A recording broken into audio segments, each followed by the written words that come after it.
안녕하십니까. 정곰 세상보기의 정곰입니다. 한 3시간밖에 잠을 못 자가지고 얼굴이고 뭐 상태가 별로 좋지 않은 상태입니다. 하지만 오늘의 브이로그, 출근길 브이로그를 촬영하기 위해 이렇게 카메라를 켰습니다. 제가 지금 출근하고 있는 방향이 동쪽입니다. 그래가지고 빛이 이상하게 이렇게 들이치고 있어서 얼굴만 동동 뜬 몽달 귀신처럼 보이네요. 오늘의 주제 바로 들어갑니다. 조금 늦긴 했지만 지난주에 유시민과 정재승 교수와 기타 등등의 패널들이 가상화폐 전체를 가지고서 토론을 하기는 했는데 요게 굉장히 재밌었습니다. 한 가지 정말 감탄스러운 점은 이렇게 토론이 재밌었나 싶은 점을 발견했다는 것입니다. 아무래도 그 중심에는 유시민 작가가 있었기 때문이었던 것으로 보여지는데, 워낙에 유시민 작가의 말발이 좋고 이과가 아니라 문과임에도 불구하고 굉장히 비트코인이나 가상화폐에 대해서 공부를 많이 해가지고 왔다라고 하는 거예요. 그러고 나니까 이 토론에서 이길 수가 없습니다. 누구도요. 그렇게 미친듯이 공부를 해서 온 사람을 무슨 수로 이깁니까? 더군다나 인문학적이고 사회 기반의 저변에 깔린 모든 이론과 이야기들을 다 담아낼 수 있는 지식의 총아인 사람 아니겠습니까? 그분이 읽은 책만 해도 수천 권이 되겠죠. 손석희 교수가 서두에 이런 얘기를 합니다. 아무래도 이제 뭐 이런 좀 인문학적인 소양을 갖춘 사람들과 비트코인에 대해서 이론적으로 알고 있는 이과의 이 두 사람들, 어떻게 보면은 의견이 합치되지 않는 두 사람들의 이야기를 듣고 뭔가 합당한 결론에 도달할 수 있을 것이다, 뭐 그런 목표를 이끌어내기 위해서 이번 토론회를 마련을 했다라고 이야기를 했는데, 제 입장에서는 그 목표가 확실하게 이루어졌다라고 볼 수가 있을 것 같습니다. 1시간 20분의 토론은 굉장히 길었습니다만 굉장히 빠른 시간에 지나갔습니다. 시간 순삭이었어요. 한번 보시는 것도 추천을 해드립니다. 토론 너무 재미없어 지겨워라고 하시겠지만, 비트코인의 비읍자 정도 알고 계시다면, 비트코인이 가상화폐구나 라는 팩트만 알고 계시다면 이 토론이 굉장히 재미있게 들릴 수 있을 것이라는 생각이 됩니다. 재밌는 것은 그때 당시 토론 당시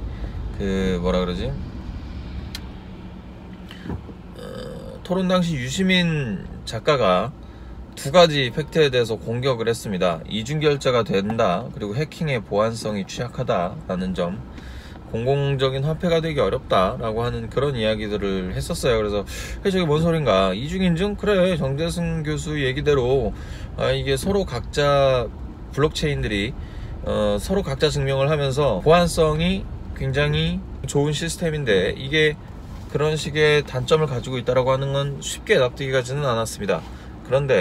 그런데 어제 하나 기사가 떴죠. 지금 자료화면이 나오고 있을 텐데, 해킹을 통해서 비트코인이 탈취당했던 것, 그리고 이중결제가 되는 것들을 통해서 손해를 보거나 문제가 되는 케이스가 종종 발생을 하고 있다라고 하는 겁니다.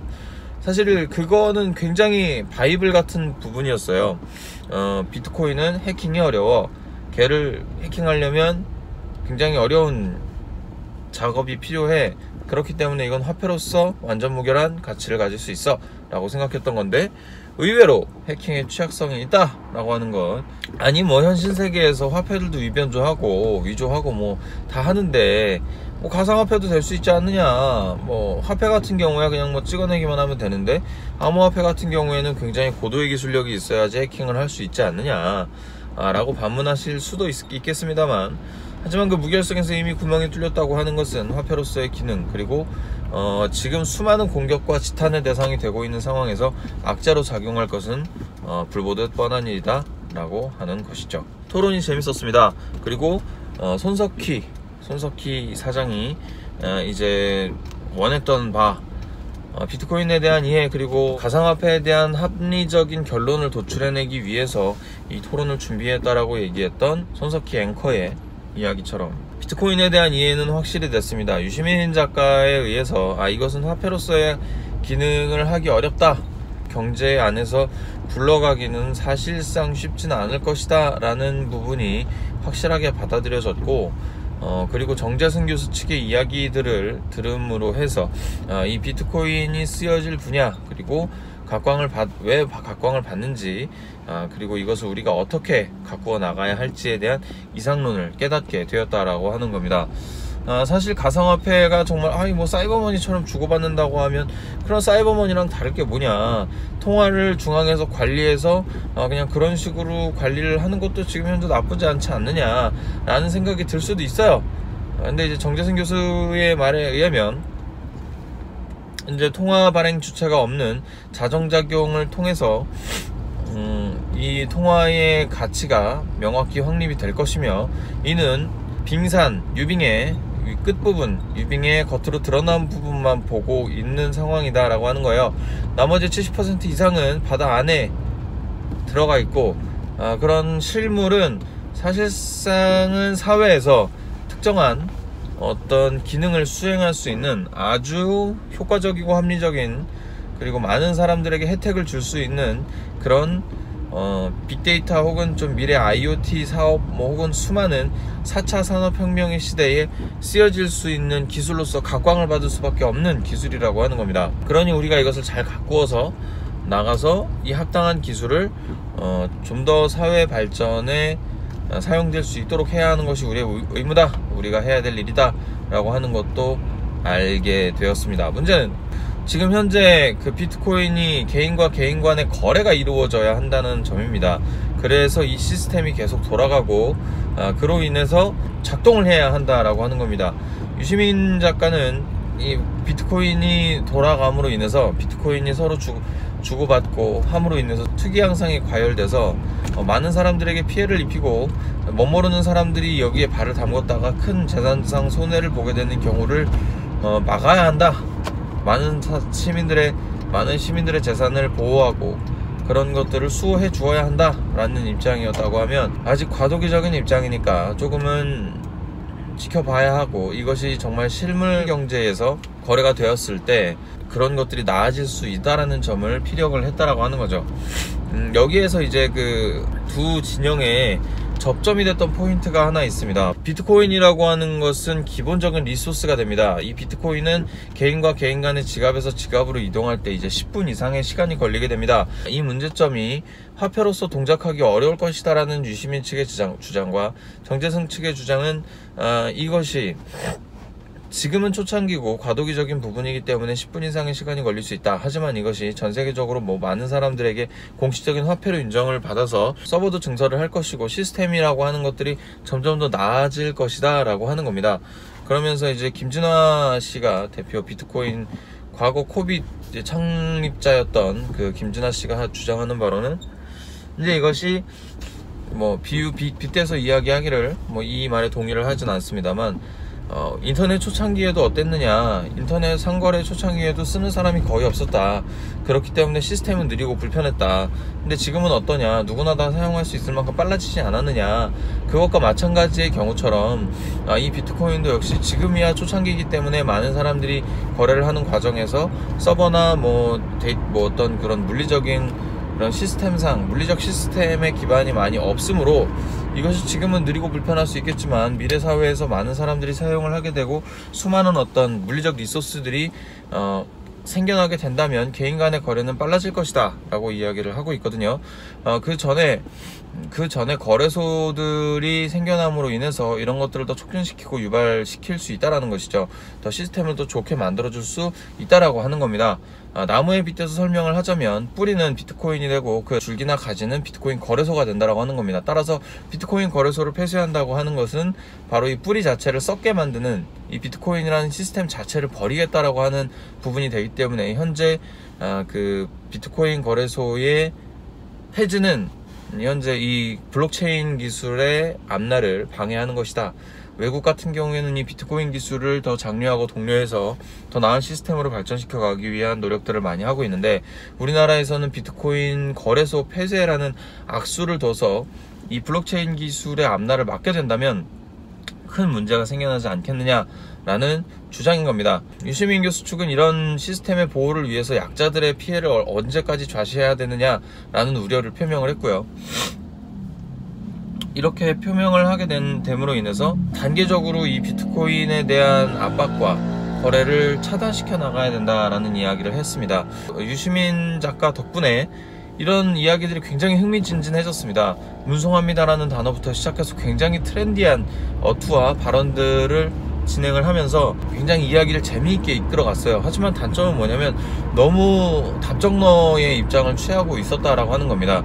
비트코인이라고 하는 것이 이러한 악질적인 부분이 있다, 많은 사람들이 문제도 있고 시스템의 오류도 분명히 있고 이런 악질적인 부분이 있으므로 이건 이렇게 관리되어야만 괜찮다, 이렇게 관리되어야만 한다라고 하는 아주 강력한 주장을 함으로써 거대한 벽을 마주보고 이야기하는 것과 같은 그런 느낌을 받게 되었다라고 하는 겁니다.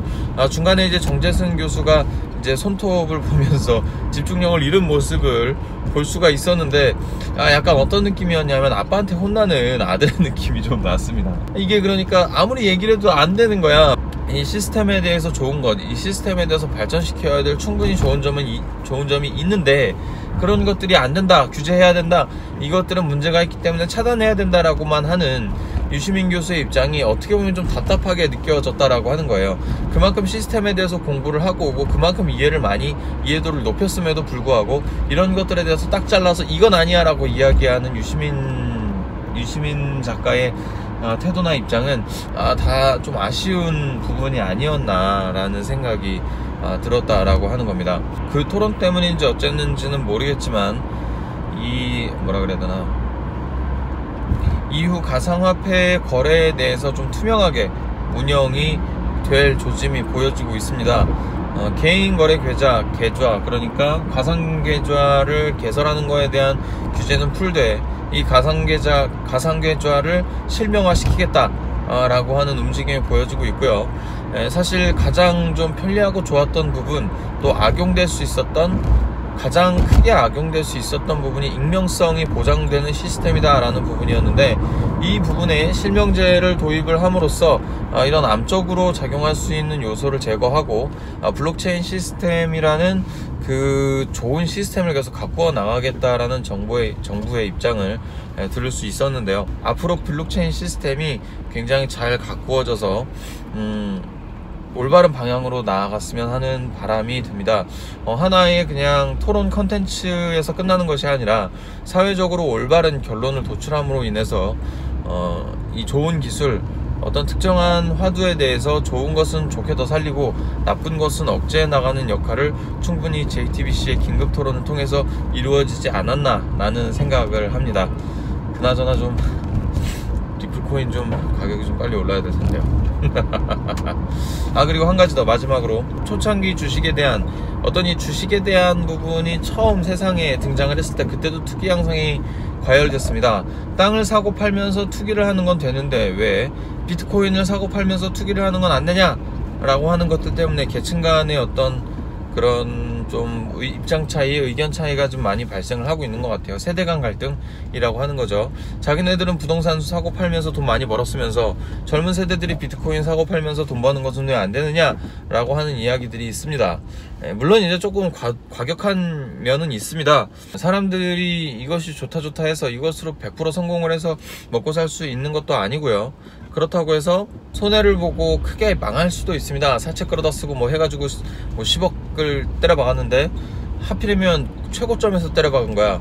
그리고 시체가 되는 거죠, 바로. 이렇게 돼가지고 피해를 당할 수도 있어요. 그런 부분들에 대한 걸 좀 미연에 방지하고자 하는 어떤 몸부림이나 노력이라고 볼 수 있겠습니다만, 너무 극심한 규제는 이런 세대 간의 갈등까지 조장할 수 있다라는 측면에서 좀 다소 조금은 모든 세대를 아우르는 그런 정책들이 좀 필요하지 않겠느냐 라는 생각이 좀 듭니다. 얘가